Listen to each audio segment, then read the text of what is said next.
Today is February 22nd. Honor a Pirates legend, and baseball games are being played.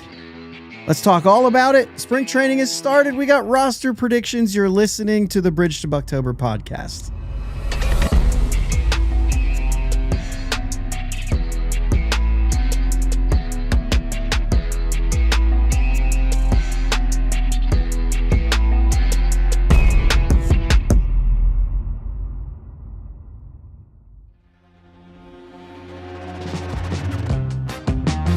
Yes, guys. Thank you for listening to the Bridge to Buctober podcast, where we talk all about them Pittsburgh Pirates and that. My name is Josh. His name is Jake. What's up, Jake? How are we doing today, bud? Well, we're doing all right. That was, little, for those of you watching live, a little goof at the beginning there. It's okay. I mean, first day on the job. It happens. I didn't know. I'm new. It was supposed to actually zoom into that, but there's like a filter that you have to set, and I didn't reset the filter.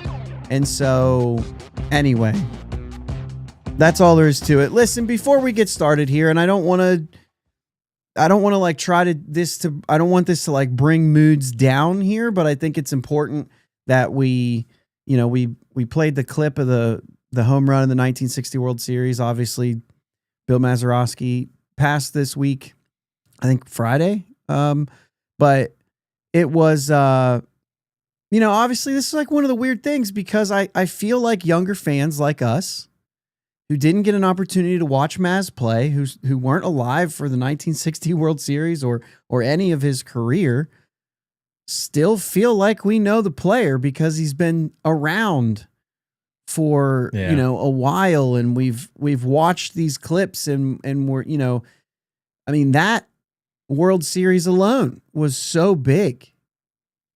And that was a long drought, right? Of not winning a World Series, and they came back and the whole thing, like, but Maz has been around, and we lived on the Ohio River growing up, and he's from on the Ohio River growing up, just downriver.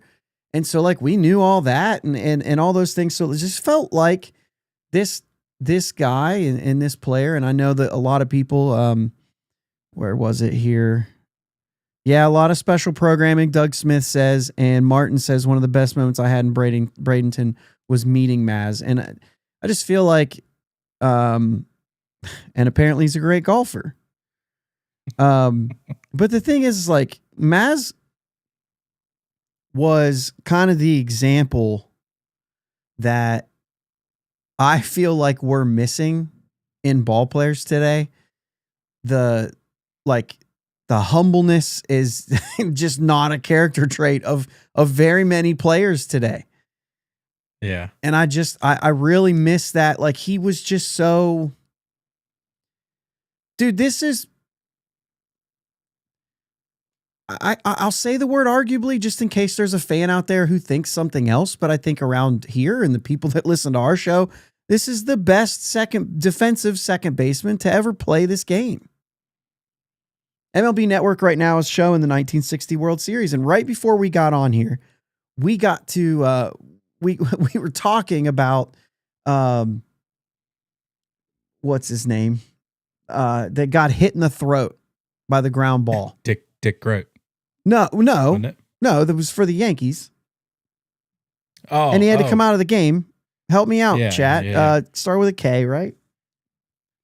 Anyway, got hit in the throat with the ball. Like, the fact that Maz had those numbers for as long as he did at Forbes Field.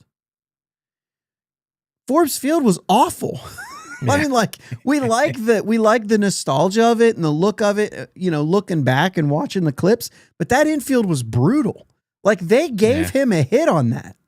Kubek, thank you. Yep. Kubek. They gave him a hit because they're like, yeah, that's Forbes Field for you.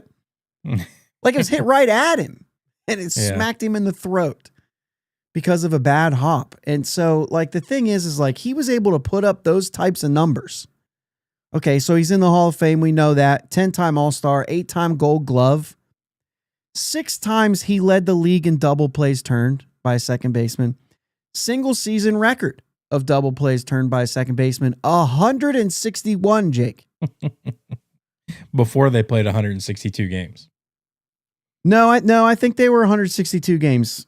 Were they? I think when he did that, I think they were 162 games. I had it pulled up here for a minute. 17 times is this career double plays turned as a second baseman? Oh, that's how many years. Okay, so I'll just keep going here, and then we can go back to it. All-time leader in double plays turned as a second baseman, 1,706. Jake, the next guy who played, 2,000 more innings than Maz is still almost 100 behind him in double plays turned. I mean, that's outrageous. Robinson Cano's the most recent guy on this list. You're talking 300 away. You know what I'm saying? Yeah. Joe Morgan played 22 seasons. He's still 200 away from Maz in double plays. And these guys are great. So, let's just say that. Like, I'm not saying, these guys are great. 1,500 double plays turned. You know what I'm saying? Yeah, dude. The numbers are unbelievable. And like I said, a lot of these things, all-time career record in total zone fielding runs above average. I know that's a crazy stat, but he's an all-time leader in it, and it's, you know what I'm saying? It's all that stuff. Single season, so 161 was in 1966. So yeah, there was 162 games. All right. I thought so. Because I felt like I've heard him say, like, I turned 161 double plays in 162 games. 162 games format established in the American League in 61 and the National League in 62. He did that in 66. He did it in 66, right. And in 66, he played all 162, did he? He did. He played all 162. So the next guy, though, was 1950, 150. And once again, the most recent guy on this list, Carlos Baerga, 138 and 92. Cano, 136 in 2007. Jake, I mean, when you look year by year in double plays turned by second baseman, like, tell me the guys that got over 100. Marcus Semien in 23. Whit Merrifield in 21. Ozzie Albies in 2019, as well as Yomer Sanchez and Colton Wong. Scooter Gennett in 2018. And then it starts to pick up because those are like 101, 103, 109, 117 for Albies. But the rest of them are barely over 100. You got to go back to 2017, Jonathan Scope, 132. Rougned Odor, 129 in 17 and 16. So like now you're starting to get into that 120 range. Jake, we're still 40 away from that record. Yeah. And it feels like right now, that's just not a thing that's happening. More fly balls are being hit, all those things. And just to throw it out there, Jake, do you know who led the major leagues in double plays turned by a second baseman in the year 2025? I don't. Brandon Lau. Nice. How many? 86. But it was Brandon Lau, the guy who lined up at Lecon Park today, right in front of the Maz 9 painted tribute there on the field. Pretty cool. I don't know. I'll find things cool like that in anything. So yeah. I mean, 86 double plays turned. I guess maybe another sign that, you know, this guy might not be all that bad if he can do some things well. Right. But yeah, I mean, what a guy. Obviously, greatest home run ever hit. Yeah. Don't let anybody else talk about any other home run. Number 2, Joe Carter. Right? Yeah. Game 6 walk-off. The only 2 walk-off home runs to win a World Series. Maz's was Game 7 and against the 1960 Yankees with Mantle and Berra and Maris. You know what I mean? Bobby, what's his face? Richardson. MVP, by the way. MVP of the 1960 World Series, Bobby Richardson of the New York Yankees, the only time that a losing team has had an MVP in the World Series. That's crazy. Trivia, why? Because they had to have the father-in-law Ray told me this the other day, because they had to have the MVP submitted by the 8th inning. And the Yankees were winning. Dang. That's till Kubek got hit in the throat, and then there's a little bit of a rally there in the 8th. Pirates took the lead. Yankees tied it up thanks to an unbelievable base running play by Mickey Mantle. Would have been a double play if he didn't get back to first on that play. And the game would have been over, but instead the run scored, tied the game, set it all up for Maz. Just an unbelievable time. I think a lot of us here in the chat, whether we've watched him play or not, I think we just know all about it. How many times have we watched those last 3 innings in our lives? You know what I'm saying? Like, yeah, it's wild. And, you know, obviously outscored by 1 million in that series and still came out on top, and just crazy. But anyway, wish more players were like Maz. Yeah. I mean, head down, go about your business. Yeah. It just, and you can hear everybody that talks about him. That's all they talk about. I mean, that's great player, great human, like the whole thing. Like, it's his humbleness, just the way he went about and played the game hard. Just good stuff, man. He always said that a run saved on the field is as good as an RBI. A lot of people would argue against that, but you got to love it. Yep. So now we get to talk baseball. Right? Yeah. Just baseball. Let's do it. That's what he wants, right? Yep. All right. Absolutely. Let's talk baseball. Before we do, you know, I always like to shout out everybody that's out here. Bucko Mike, Doug Smith, Seth, OG, who says they need to make the ABS results quicker. I think we can be a little patient, OG. It's spring training for the graphics team as well. I can tell you it definitely feels slower than it feels in AAA when I go to the game. That's much quicker. They've already got it down. I think we'll get it there. I know that the Phillies broadcast was significantly slower than Baltimore and Pittsburgh's broadcast today. Phillies even brought it up at one point and said Pirates challenge, and then they had to wait, and then it switched to Phillies challenge. And then it was able to show us the thing. But yeah, so I mean, I think that the broadcast teams are going to get better at it, and I think we're going to be fine. I still hold to, I've been to the games, I still hold to the fact that, like, it's not much different than a guy hit a foul ball down the line that the left fielder chased and the guy was rounding first, and they give him time to come back in, get into the box. You know what I'm saying? Yeah. It takes less time than that. I think some players are going to be humbled with the ABS. Yeah? Yeah. Yeah. I think there's going to be, and there's obviously, I think it's something that there's obviously calls that are missed. But I think generally, I think the umpires are pretty decent. Yeah. And I think that a lot of these guys are going to be like, nope. And they're going to lose their challenges. Yeah. Well, I think I didn't get to watch a ton of games, like, cause I had a couple friends that are moving to Japan. So we've been spending a lot of time with them these first couple of days. I've been watching them as much as I can. I think I saw in the games that I was watching 4 or 5 challenges, and only one of them was right. Yeah. Yeah, I've seen a few more than that, but yeah. Yeah, that's good. Also, did not, I just thinking about this, didn't finish. Martin also in the chat. Cheryl's in the chat. And Miles, I see Miles in the chat also saying a lot of new people and systems in place this season. It will settle in. Yeah, I agree. Yeah, that's pretty good. Yeah, and Doug Smith said Henry Davis okay with his challenges today. I think that there are some guys that I think you want to encourage them to use him right now. Yeah. Hey, get a feel for this thing and realize, like, You got to know where that zone is. Yeah.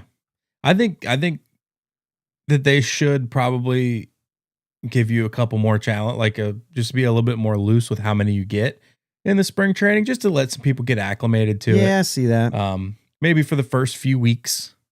I've always been a proponent of, hey, rule changes. We're going to be pretty relaxed the first couple weeks. We're going to make sure that you understand the rules, that you understand when you're violating the rules, when you're within the rules, all that stuff for the first couple weeks. And then we're like, okay, so the last couple weeks of spring training, this is what it's going to be like in the regular season, guys. Like, you've been warned enough at this point. But I think, let them use it. Let them get a little bit of accustomed to it. I understand that. Sure. Maybe not.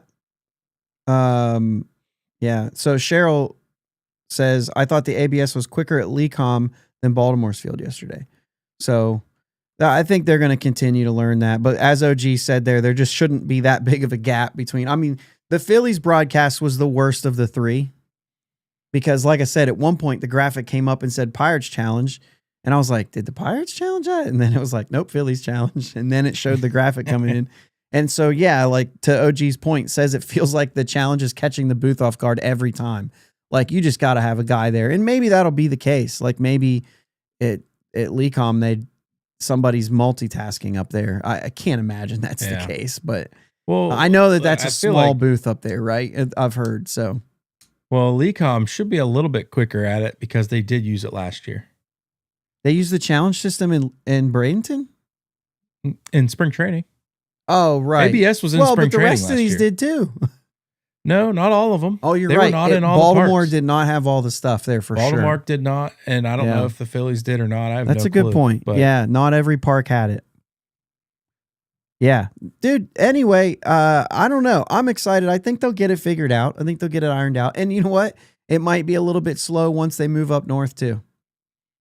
Because the people at PNC Park, I don't know if, obviously I don't know if same people or anything like that, but Martin also says, I think some umpires are going to be humbled, he says.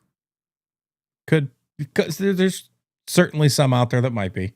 And there's a difference in the zone. Like, we're going to have a perfect square zone now where they said, like, the way that you call things, it was like a circle. Those corners were missed a lot, but there's a little bit extra on the sides that get called. But I don't know. I think it's fine. I think it's whatever, I don't like that they adapted the new zone and it's a smaller zone. I just think you're making it even harder for pitchers when the hitters already have the advantage. You want to go into that? What do you mean? What do you mean smaller zone necessarily? So, like, it's just, how the zone has shifted over the years. We've shrunk it over the years. It used to be like just below the knees to the letters. And now it's like belly button to the top of the knees. Like, come on, man. It's what did they say? There's 56%. Yeah, there's some percentages. The top of the zone. And then like 31% of your height is the bottom. Somewhere around there. And everybo's been fitted for this now. Like, everybody's gone in and it's a custom zone for every single player now. Yeah. And I'm sure you get a new player, like, they get fitted. No, because they're doing it through the minors. Yeah. Well, I don't think they've been doing the customization quite on the minor league level, but maybe they have. But yeah, I mean, here's the thing, Jake. If you change your batting stance, go get refitted. No, that's not. I believe that what they were saying is you just stand there and your zone is by your height. It's not the zone's always been based on like your readiness to hit, like your batting stance. The way they were talking about it on the broadcast. No, I guess it's not, because then you got like Jeff Bagwell who would have like your height. Right. So it would have to be. And they were literally talking. They were literally talking about it. I don't remember which game I was watching, but like, if Ricky Henderson bent way over, his zone doesn't change because he's bent over. Yeah. His zone is based on his height. Yeah. Miles says both catchers good on it today. Maybe not always the best places to use it. I think so we talked about this before, like catchers are way more accurate with this. Pitchers are the worst. They're the least accurate. Hitters are right around 50-50. So that's what it's been in the minors. Now, I'm sure there's some guys in the major leagues that are going to know the zone a little bit better that's going to do that. So I think that's going to be, you're going to see maybe some major leaguers, those zones are a little bit more accurate for major leaguers that are there. So I don't know. Then again, the guy just scraping to get by and he's in a slump and you ring him up, dude. He's going to tap that hat and just say, maybe I get a ball here. You know what I mean? I'm really excited about, this is the one thing that's like, I'm full against robo-umps. I'm full 100% against robo-umps. I absolutely hate it. I don't want anything to do with it. ABS, or I'm sorry, the challenge system, I think adds an element. I've said this on the show before. I think it adds an element to this game. I'm excited about the strategy behind it. I'm excited about when you're at the game, it's fun. I think so. Yeah. Maybe some people won't think so. I think it's fun. Like, oh, he's challenging it. Adds a little drama between the umpire and whoever's challenging. You see it on the big board. It's right away. At least it was, the most I've seen it is in Columbus at Huntington Park. So if it doesn't go well, kudos to you guys down at Huntington Park. You're doing a fantastic job because it has been great there. So, which is Cleveland's AAA. I mean, I always go to 4 or 5 games every time Indianapolis is in town. So, I've been to several the last few years that they've been doing this, and it's really been it's an interesting addition to the game. It doesn't take away actual umpires being umpires. One of the guys in the game tried to challenge a call. I'm trying to think of, watching 2 games today. I don't remember, but there was a walk. He's running down to first base. The catcher's like, I'm challenging. And the umpire's like, you don't have challenges. And everybody was confused, and Henry Davis ended up scoring. So it was in Lecom because of that. But yeah, it was just like a weird thing. And you're going to see that kind of stuff. I don't know. Let's talk about what we saw in these games. We got 3 games in 2 days, already a split squad game today. And, some guys that kind of stood out. You had Ryan O'Hearn hit a home run. Let's be real about it. The winds were about 13 miles an hour out. And even without the wind, that probably isn't a home run at PNC. No, but it's left on left. It's good contact. Kind of showing us like, dude, I can hit lefties. So obviously, here's the thing. If there's wind blown out and somebody says, yeah, but the wind was blown out. Well, but the wind was blowing out. He hit a home run. I just don't care. Like, it's all part of the field. You know what I'm saying? So you either did or you didn't. That's like saying like, yeah, but if that was a PNC, it wouldn't have been a homer either. Well, right. But they weren't playing at PNC. So it's a home run. Right. So, you know what I mean? Whatever. And so we don't care about how far it goes. Yeah. It just doesn't go over the fence. And it's also day 1. So let's calm down. You know what I mean? I mean, it's good to see, like I said, still good, bad on ball. We don't really care. I mean, you do care about results in spring training, but you really don't care about results in spring training. Case in point, Pitt City, what? KG looked good at the plate today. Connor Griffin went 0 for 3 today. But look at his day, right? He hit a dribbler to the infield, his first at bat, which he beat out by a step, and he was called out. And the Phillies broadcast, which is a very funny crew, by the way, but the Phillies broadcast just says, well, that was generous. Like, he was certainly safe. And they say their things to try to like cover up. Like, well, sometimes when you make a good play, you get the call. And it's like, yeah, but in the regular season, that's a quick challenge. And he's going to be safe at first. And then a second at bat, 106 miles an hour to center field, wind blowing in, just doesn't get out, caught in the warning track. And the Phillies broadcast said, that should have been a homer. And then his third at bat hit a 109 mile an hour line drive to right field that just carried long enough that the right fielder grabs it. And those are the kind of days that you say, wow, really good day. Right? Yeah. I mean, Bryce Harper watched his day. What did he have to say about a guy who went 0 for 3? Dude's going to be a stud. You know it, right? So you know it. You see that. And then the day before that, he was 0 for 2 with 2 strikeouts. And it's like, yeah, this is still baseball. Yeah. there's plenty of games here at spring, and it's going to be fun to watch what he does and if he can get any results. Like certainly if he keeps hitting the ball 105 and getting out, then he'll start in AAA. It's just like if you're hitting 193, you're hitting 193. Yeah. But you like what you're seeing, but if he's not getting results, you still don't bring him north with you. Right. So that, that's that one. Also, Esmeralyn Valdez hit an absolute nuke line drive. So not real far over, but just a line drive. Do we get the numbers on that one? I'm going to look here real quick and see if I got it here. Hold on. See if I got 106.7. 361 feet, 20-degree launch angle. Yeah. 106.7. So, I mean, that's backside, Jake, to right field. Bases juiced. It ended up winning the game. Pretty cool. Those are two guys that we talked about, being excited to watch and see how they do. Like I said, I definitely, I'm not on the Esmeralyn's going to make the opening day roster group, but I don't know that there's many people there. I mean, I think that another guy who had a good day at the plate today, and I saw something Doug said Password looked good at the plate.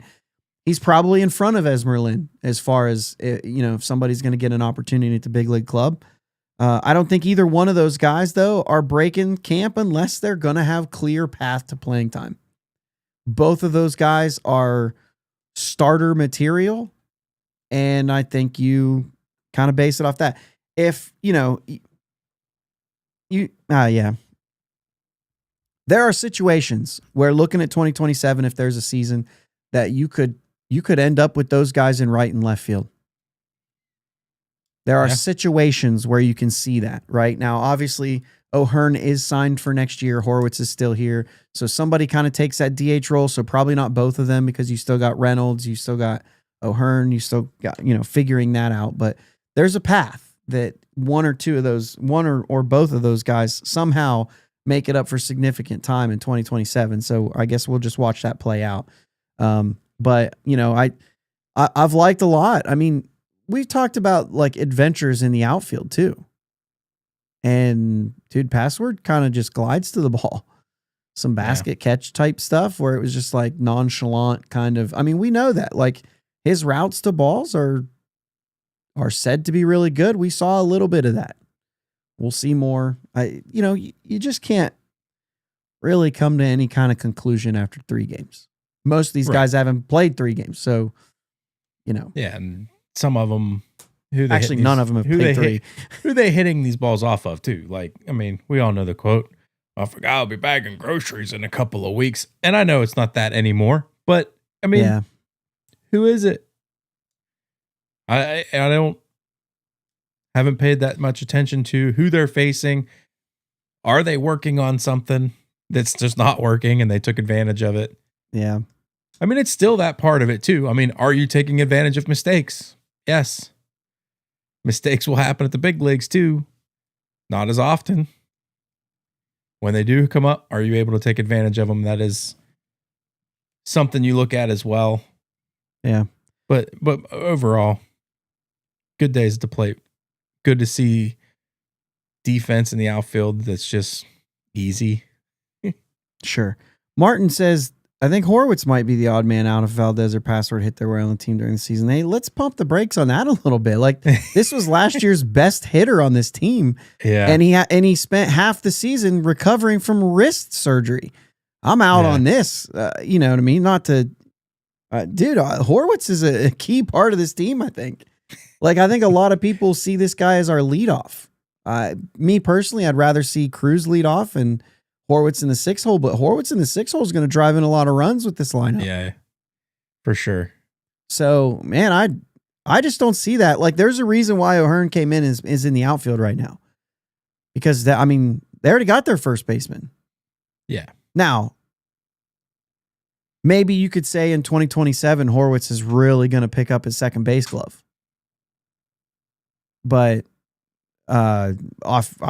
offensively, he's got to be in the lineup. This is a big part of this offense, I think. He's not a 30 homer guy, but we see him and O'Hearn really could be the same type of hitter. I mean, I've talked about Horwitz's on-base percentage against left-handers at the second half of the year was really good. Yeah. Yeah, I mean, it goes back to that recovering from wrist surgery. I can't get over that fact that to kind of give him a pass on the start of the season. Looked really good down the stretch last year. Second half was great. I can envision a situation where maybe at some point during the year, if Horwitz reverts a little bit, or regresses a little bit, he's not getting the job done. Passwords down in the minors, absolutely raking. I could see a situation where you might bring him up. Horwitz slides to a bench role. Ahern goes to first. Password. There's situations that could happen like that. Well, I mean, you're trying to win games. Things like that can happen anytime. Yeah. Yeah. I can't see him being an odd man out at spring training at all. 0%. Well, to be fair to Martin, he said during the season. So I got you. Yeah. Okay. Yeah. So fair that's enough. fine. Fair enough. Jim says they got him on the big screen. We got us on the big screen down there at the Airbnb. Guys, if you're not following NS9, I imagine most of you are. They're down there this next 2 weeks. But they're down there now, so make sure you check their stuff out. I know I'll be following along pretty closely. A lot of good coverage down there this spring. Yeah. So yeah, definitely check that out. Love seeing that stuff. It's fun to just see more than, I mean, right now I'm watching on MLB TV. So like, I don't even get pregame. I don't, you know what I mean? I don't even know if they're doing much pregame, to be honest with you, because I don't have the channel right now. So like, just to have NS9 down there and those guys doing what they do is fun. Just makes you feel like you're more there. Last couple of years I've gotten to see them down there. My trip this year is way different. So much later in spring, and we'll see if I like that or not. Martin says, I wasn't overly impressed with Montgomery's first appearance today. Okay. Yeah. I mean, I think the big thing with Montgomery is going to be, can he locate? Yep. Throwing strikes. I think that's going to be a big thing. The arm's electric. You know what? It could be a little bit, we might have ourselves a right-handed and left-handed Kyle Nicholas, Mason. Like those guys are going to, you think they're very similar, right? Yeah. At least it like if they can locate, they're electric. You know what I mean? At least that line. Yeah. But if they're not locating, it could be just disastrous. Yeah. I think 6th and 7th inning could have some really exciting games and maybe some blow ups. Yeah. And we're going to go over our, early spring predictions here in a little bit for who's going to make the roster. And the reason we do this is just to level set and say, this is what we think, and then move on from there. You know what I mean? Then once we see what actually happens, be like, well, this is why they play the games. Cause we'll probably, there's going to be something different. For sure. All right. So as we watch these games, let's talk new players. Let's talk young players. Let's talk returning players. Maybe pick one of each of those three. Who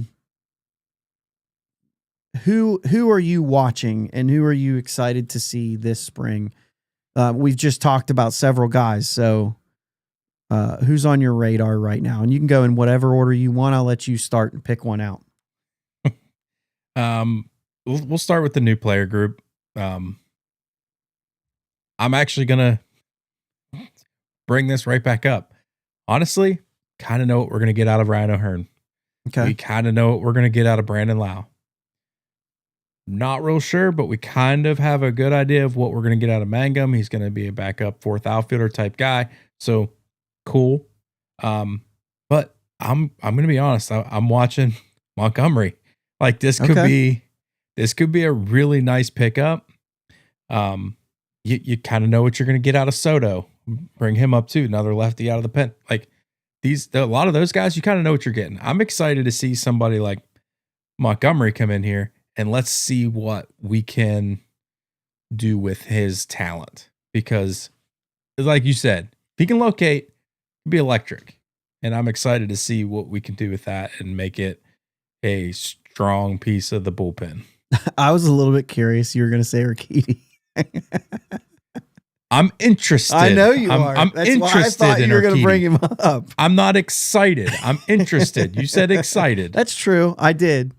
That's true. But I am interested in Urquidy because he can be, if you're talking about a fifth starter, I think he can be a solid 5 starter if he kind of gets his stuff back together. I enjoyed watching him pitch when he was in Houston. I liked his stuff. Yeah. I mean, this is our show. We can make up the rules as we go, right? I think what I'm looking for is the defense for these guys, like specifically O'Hearn and Lau. And you know what I mean? O'Hearn, I think he said earlier, like, I've played like 30 games in the outfield every year. And now I'm going to get a lot. And so how's that going to work with fatigue in the legs? How's he going to hit in that case? Like if there was a thought where you would say this is the year that he pops 25, maybe not now. You know what I mean? Maybe that does wear a little bit. And so, you know, it's kind of on that list. And then Brandon Lau, obviously last year's leader in double plays turned by a second baseman. As I said at the beginning of the show. Yeah, I don't know. I want to see it. I just don't know. I don't know how bad it is. And that's kind of the thing. You know what I mean? I don't think it's going to be all that bad. Yeah. So I think that's where I'm at with the new guys.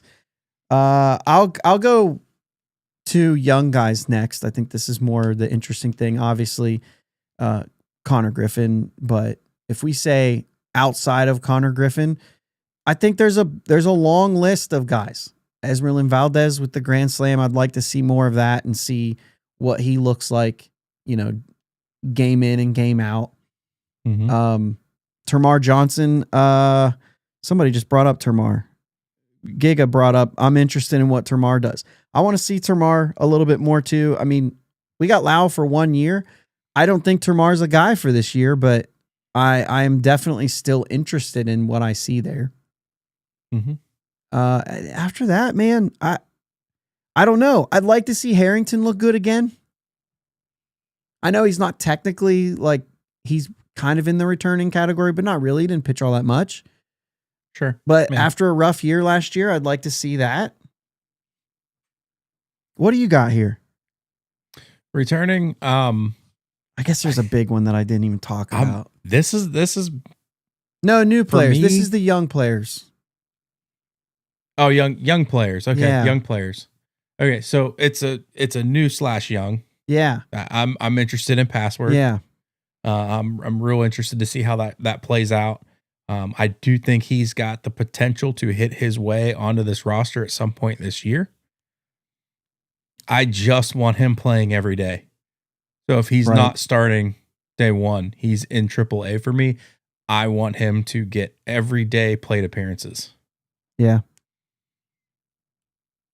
I mean, echoing Martin here, same thing. Even if it's just for the future, he's really interested in Password.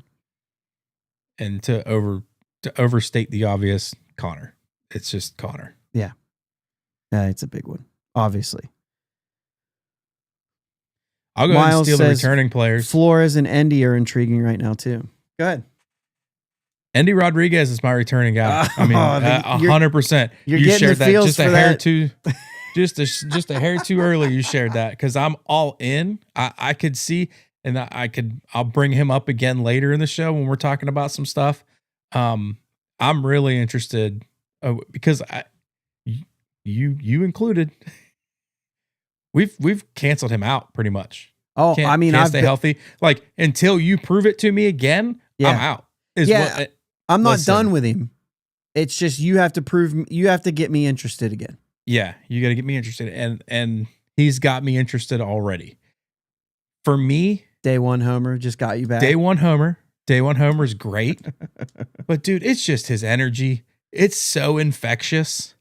And I love the energy he brings to the table, and I want him around, man. And so I'm interested to see what he can do to make sure that he is around for himself. For me, it's Cruz and Triolo. I don't think you get many answers from Cruz as far as defensively when you're talking about Bradenton. I just don't think you get a lot. Plus, how much is he going to be out there? What's it going to, you know what I mean? I don't know. But at the plate, I just want to see it better. It sounds like everything you want him to say, saying, and do, he's doing. You know what I mean? Give me all the lefties, stuff like that. So I still think, like, if this team is going to make a run, Cruz will be a part of it. And if he's not 100%. A part of it, I think this team's going to struggle to make a run. Like, I think he's that critical of a player because of what he can do. And even if he does it, like, there are other players who've been like this, Jake. If he does it for a while and then he slumps for a while and then does it for a while, like, those players still help you win games while they're on. Yeah. But if he's just off the whole time, you don't even get those streaks.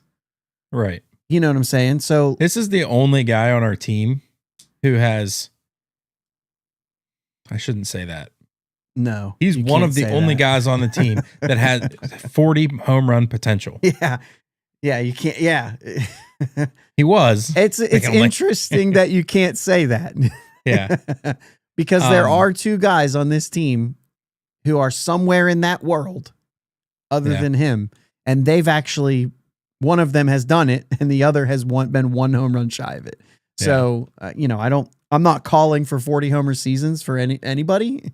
No. But just saying, yeah, this is bizarre for Pirates fans to say that there just might be a potential of that happening from one guy. And it's not just Cruz. Yeah. Well, also, I'm going to throw this out for returning players as well. Soundbite of the spring so far for me has been from one of our returning guys, Mr. Brian Reynolds. Interview was great. What was your focus on this offseason? I wanted to fix my swing. That doesn't mean what he thinks it means. I did. That was my best part. He's just like looking around. They didn't ask anything. And he's like, I did. Like, he's okay. Can you elaborate on that?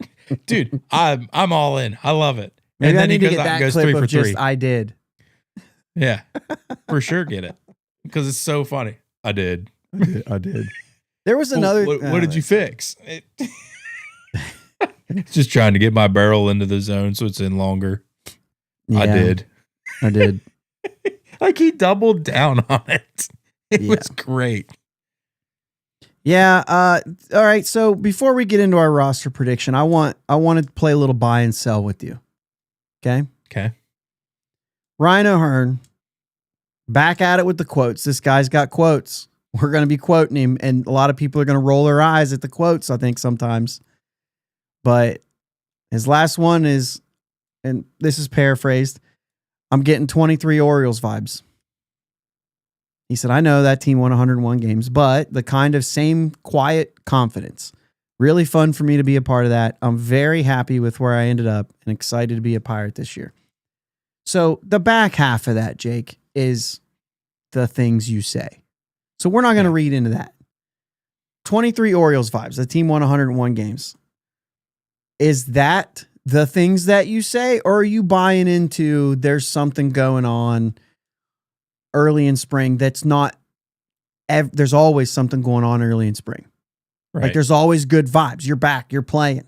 You feel good. Yeah. You have a chance. You buying any of this, like that things are different yet? Yeah, I can absolutely buy it. Derek Shelton's gone.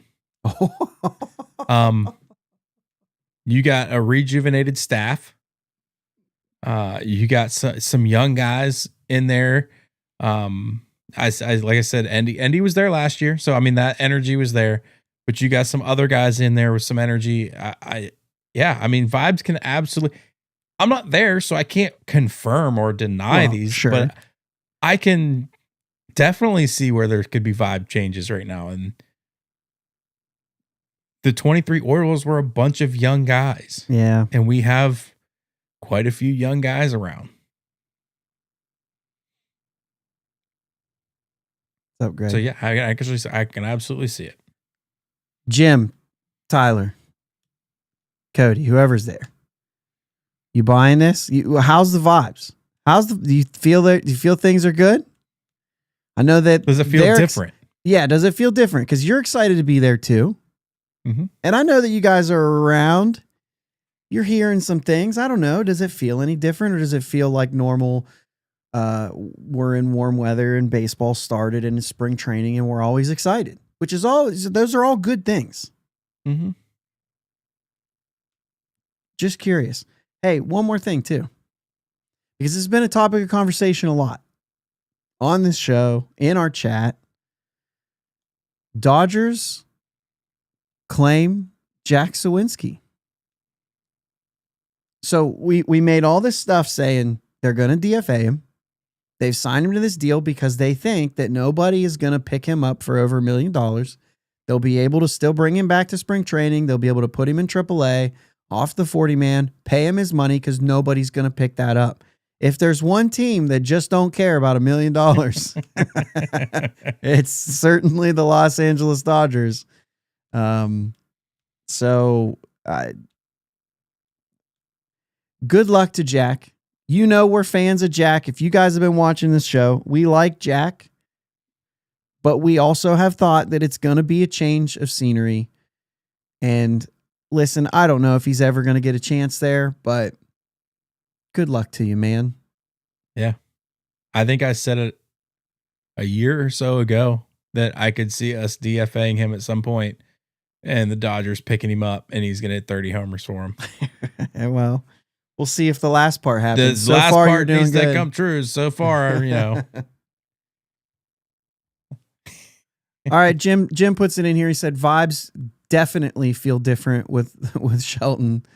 It seemed like everyone was on edge. People seem more loose now, but I also think the players just know they are better this year. And that's exciting too. So it's not just spring training. It's, hey, this is a better roster. Yeah, I think that it's less, hey, we can go shock some people. We can get good. Like it's we're good. We're actually expecting to win a lot of games this year. You know, let's bring it back to Maz a little bit. You know, Maz even said, like, we knew that the Yankees were the team in 1960. We knew that. But he also said, like, it's not like we went in there just thinking we were going to lose. Sure, we said, how are we going to beat them? But they also just said, we're not scared of anybody. We thought we could beat anyone. And, you know, he said getting game one meant a lot. And so, yeah, just to bring it back to that a little bit, like this team, I think there's a soundbite from AJ Burnett, where he just said, like, these guys aren't going out there. What was it? They're not going out there trying to win. Like they are prepared to win, or they expect to win. Yeah. And so I think there's a difference there. Like, I think they're pretty excited. And there you go. Jim said that Mitch Keller specifically straight up told them, I think we just know we're a better team. We know that. So yeah, I mean, vibes are high. Yeah. So good. You're buying that and I'm buying that. We're all buying that. That's a take my money. What is that quote? Oh man, it's from a movie. I don't know. Oh my gosh, no! What is that? I have to know that. It's not buying though. I'm buying. We're all buying. You're all buying. Come on, whatever it is, somebody's got to know that. Oh, you know where I'm. You know where I'm at. I know where you're at. You know where I'm at. You can feel it. Oh my gosh, it's going to drive me nuts. It's going to come to me at some point while we're doing this. But just for show's sake, we're going to do some rosters here. This is a early roster. Just talk it through, Jake. I did alphabetical order. I don't know if you did. I just was looking through my pen across the room. What do you want? So let's just do pitchers first. I got Ashcraft, Chandler, Keller, Lawrence, Matson, Majinski. I do have Montgomery. I do have Nicholas. I do have Johan Ramirez, Dennis Santana, Skeens, Soto, and I do have Urquidy. You did yours different, and I don't know. I just did it in alphabetical order, man. Alphabetical, okay. Yeah. I did, Skeens, Keller, Bubba, Ashcraft, Urquidy. starters, and then Santana, Majinski, Nicholas, Montgomery, Matson, Lawrence, Soto, and Ramirez. So, okay, that's the same. Okay. That's why I was like, I had a hard time following because I was also switching pages to get to my roster stuff. Yeah. Yeah, no, that's the same. Yeah, for sure. All right. Well, any surprises that could happen here? I mean, obviously, like Montgomery, I think, like, could you see a Sisk for Montgomery switch up? It'd have to go bad, pretty bad for Montgomery. Well, I mean, but the thing is that it can. It can. I would. Sure. I mean, anything's possible. They got to go out and earn it. Yeah. But that's lefty for lefty. Like if he's not throwing strikes, it's Sisk. I mean, we're not even talking. I kind of don't care what Sisk does. I care more about Montgomery long term in a sense. Yeah. So I would say that he gets, you know what I'm saying? He gets a chance here. Yeah. All right, let me bring up one guy because I didn't. Wilbert Dotel opened some eyes. Maybe this depth isn't all that bad with Kelly and Dotel. Yeah. As far as the starter depth.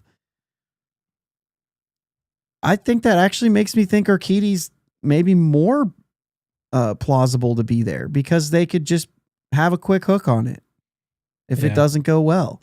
Because they do believe that there's guys there, obviously Barco and Harrington as well, and they'll be able to kind of watch their stuff here. Seth says Barco comes up in a month or so. I mean, like when you're looking at you got the top four, and those are your guys. And then you go from there and you say we got Jared Jones coming back in, let's just say July. It could be as early as June, late May. Obviously, he's looking good right now, but just for the sake of the argument, let's just say July. Yeah, I mean, you've got time. If Urquidy gives you a little time and Barco gives you a little time and Harrington and Jones and like, dude, you're going to be able to do this. Yeah. I would say somebody that also is a little interesting. Don't take me wrong. I don't think he's great. I don't think he's got a good chance. There's always a chance because he's been in the big leagues before. I don't think he's going to start games anywhere anyway. I think Clevenger's I think he's got something there that could translate to a bullpen role if it works. For bullpen, okay. Yeah, I don't think he's going to start. I don't even know if. I mean, he probably if he accepts an assignment to AAA, sure, maybe he starts games there. But I think if he wants to make a roster, a major league roster, it's just he's gonna have to figure out a bullpen piece. I got a lot of guys in front of him. I'll be honest. 100%. Greg says, but you said anybody's surprise, right? Sure. Like, I mean, like that would be a surprise, but it's possible. Yeah. All right, let's go into the catchers then. I'm gonna guess we both have the same Bart Davis until Davis is gone. I know there's been talks about possibly a trade. I just don't think at this point that's going to happen. I think this is what we're going to start with.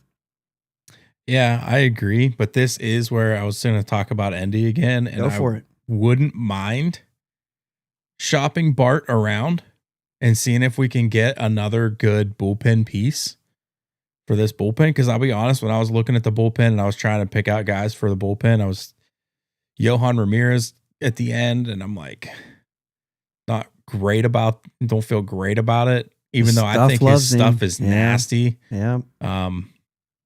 But then Nicholas falls apart. Matson, how real is it? I love the dude. It's real.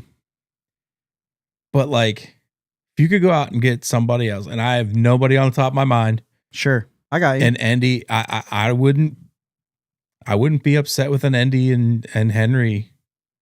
Because at the end of the day, if Endy's not getting it done, you got Flores too. Yeah, I would go devil's advocate here. I think because Endy's missed some time, I think he's going to bake a little bit in AAA, regardless of how he does. Regardless of how he does, I think if it's anybody else, it's Flores right out of the gate, unless Flores loses that. But I would go Flores over Endy for that purpose. But then, yeah, I mean, it's a good conversation. We'll see. I love it. I love it. All right, let's go infielders, Jake. Go ahead. You go first on this one. I got around the horn, Horowitz, Lau, Nicky G, Triolo. I got Nick York. This is also predictions. This isn't what I would do. Nick York would be in the mix there. And I got Emmanuel Valdez to rot on the bench for a while. So that you don't have to waste anybody on the bench. And obviously, waste a player that you're looking for to help. Everybody gets to play, so I get that. I think Emmanuel could definitely find his way on this roster, maybe over Nick York. Right now, I have Connor Griffin on the list, and so we'll see. But I've got him on the list because I think if he shows up and he does this thing, and you really want to win games, and he's your best option at short, Jake, we're going to watch Nick Gonzalez in this, and it's going to be. We're not just watching Connor, I don't think. If Nick Gonzalez ain't there, man. As I alluded, I would break camp with Griffin as the starting shortstop. Yeah. But my guess is that they won't. Why? Because the Pirates are really good at shooting themselves in the foot. We just are. And I'll go back to the same thing. If you break camp with him as the shortstop and he wins Rookie of the Year, we get an extra draft pick. Even if he gets, whatever. Now, if we bring him up a little bit later to try to save that year of service time, he finishes in the top 3 of Rookie of the Year. We lose that year anyway. So right, or at least top 2, whatever the rule is. I forget. It seems like I'd know that, and then I forget it, and it just doesn't matter. But either way, Greg says Valdez starts at third base for him. Yeah, that's bold for me, but yeah, I know that I feel like Greg's always been high on Valdez, so that's fair to call that out. Yeah. What I think in that scenario, it means Triolo's at short, maybe, or not non-existent. We'll see. Yeah. I'll say it again. I've said it on this show before, but it's worth saying it again because maybe somebody's listening today that wasn't listening last week. I'm not concerned about sending Connor Griffin down if it doesn't work. I'm not concerned. If you give him a month of run and it's not going well, you send a 19-year-old down, or he'd still be 19 at that point. You send him down to AAA with a month's worth of data. Right? And so there it is. Anti-Triolo starter. But you send Connor Griffin down with a month's worth of data, and we know what he does with data. Like, the dude figures it out, and he's going to have the ability to get a run in AAA to fix things and get back on his feet before being called back up. And if you do that and he still does his thing, you could still get your draft pick because you started him there. Doesn't matter that you sent him down. They don't have to stay there the whole year. So I imagine there might be some sort of, like, he has to be there at least. You can't we had him for April and September, but he wouldn't be in the running for Rookie of the Year if that was the case anyway. So it doesn't matter. Right. So, the thing is I'm not worried about that. I'm not worried about what that does to a guy who I think is one of the most mentally mature players that we have, regardless of his age. Yeah. So I'm just not concerned with that. I think I'm more at risk that if you send him to AAA and he struggles, I think that you've pushed it back even further. Yeah. I'd rather see if he's going to come out hot, man, let's do that in the majors. And then if it doesn't work, you send him down there with a month's worth of data to work on what he needs to actually work on. If you send him down to AAA and he rakes, we're right back to Henry Davis. Now in May, you call him up, or late April, you call him up, whatever. And then he struggles. And then all of a sudden we're deep into July before we have this guy make an impact on this team. So I start him right out of the gate, unless it's 100%, unless it's I'm bad. there. You know what I'm saying? Unless it's bad, and we're already seeing it's not, but unless it's bad, Obviously, he hasn't officially gotten a hit yet, but so I can't say that it's been great either. But you know what I'm saying, like, yeah, you know what I'm saying. Like today was impressive, regardless of that, and it's just gonna keep going. You know what I mean? Like he very well could have had a base hit and a home run in that game, and been 2 for 3, and this one that went 109 would have been an out anyway, no matter what. So, like I said, it just. That's my deal on it. However, the Nick York and Manuel Valdez thing, totally will listen to that. Yeah. Like if you'd rather have Valdez over York, totally listening, absolutely on board with that. That's fine. I went York, but Valdez. Maybe I could be talked into switching that, but we'll see what spring does. Outfield, I think we're gonna have the same 4. Yeah, Reynolds, Cruz, Ahern, Mangum. That's it. And Ozuna at DH. I didn't think we're going to be wrong there. I think the infield is where the mix is going to be. Is it Griffin, Valdez, York? Is there anybody else that's really on the list that? No. It's going to be it's between those guys. Yeah, and my choice would be Griffin, as long as everything looks the way it's been looked, or the way it has looked. Sorry. As long as it continues that on that trajectory, he's my starting shortstop. I'm just kind of predicting what the Pirates are going to end up doing. Yeah. I hope I'm wrong. If it means that Nick Gonzalez is hitting, right, then it's fine. If Nick Gonzalez is hitting the same as Connor Griffin, who you putting at shortstop? I mean, I guess there's a situation where Greg gets in Manuel Valdez at third and they have Triolo at short. I guess there's a scenario where that can happen. Or Nick York at third with Triolo at short. So like, it's not a 2-man race. That's a good point. Yeah. So there's just not anybody else. I guess I'm not looking at like the non-rosters right now. I tend to forget about that list outside of pitching. There. Yeah, I mean, Jim might pop in and say Deuce Gorson's going to win the job, but I'm just or Alika Williams is going to come back and make his. Stop it! Can we just not see him in a Pirates uniform anymore? We thought maybe it was going to happen.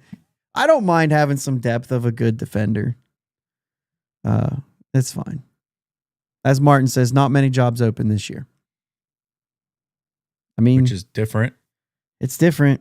It's different. It's going to be real interesting when we go into this, as we get through spring training a little bit and we start making our predictions and hot takes and things like that, like what ways we go with these things. But in particular, I'm interested in seeing the rest of this division and what kind of noise the Pirates are actually capable of making outside of division, looking at the teams on the coast to see if there's even a shot to get I mean, we might have a good year. The Reds made it in with 83 wins last year. We could come out here and win 85 and still not get a wild card spot. You know what I mean? That required the Mets to lose a lot of games. The Braves were just buried last year. Of course, with their pitching, I don't know how much I believe in them anymore. They need to do something down there because it ain't working. They have nasty pitchers, but they can't stay healthy. Yeah.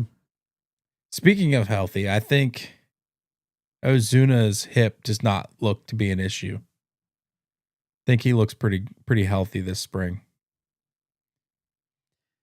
That could be a X factor. I mean, could he return to his 2024 numbers? Because I know last year he was dealing with that hip. It was not feeling good. And he's still at 21 homers. Right. That's what I'm saying. So, I mean, you could realistically see him batting 280, 290 again with 30 bombs. I mean, it could happen with a healthy hip. I mean, that's a lot of your rotation. That's a lot of your power. That could be interesting with Guardians signing Hoskins. Yeah. Interesting. I'm interested. I think it's like 1.5 if he makes the roster too. So, Was it just me, or is Brandon Lau a lot smaller than I thought? well, it's what you Or does thought. it just look like that? The statement you said was what you thought. So it has to just be you. Yeah, but like, I don't know. I never looked at him in a Rays uniform and was like, Even if I said, that guy's tiny. even if I said, yeah, Brandon Lau's a little bit smaller than you thought, it's still, it's still you. You know what I meant. I do know what you meant. Yeah. Got to give you a hard time every once in a while.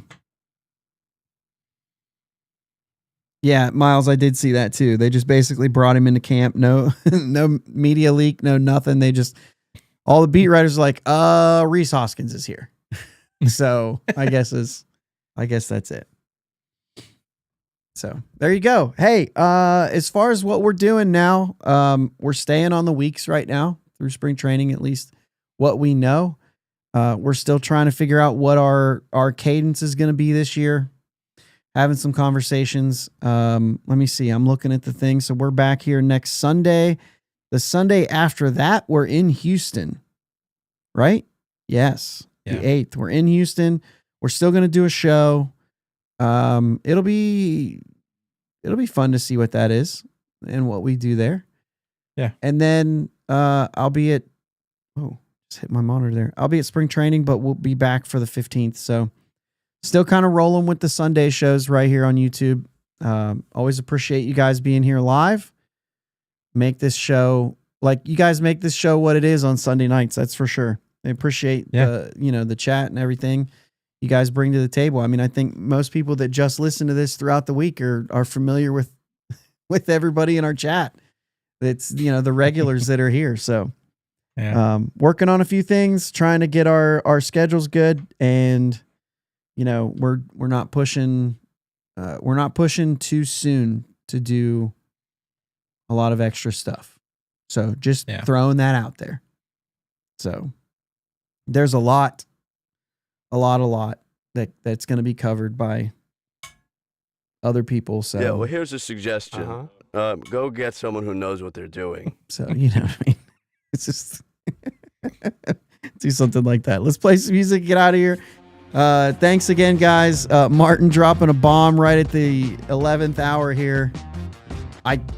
Maybe he's on this roster. Who knows? I don't see that happening. No, I would. Unfortunately. Thanks again, guys. Let's go Bucks. Let's go Bucks. Thanks for listening to my dad and Uncle Jake on the Bridge to Buctober podcast. Follow them on Twitter, Facebook, and Instagram at Bridge2Buctober. Don't forget to subscribe so you know when new episodes are released. Clear the deck, cannonball coming, and let's go Bucks!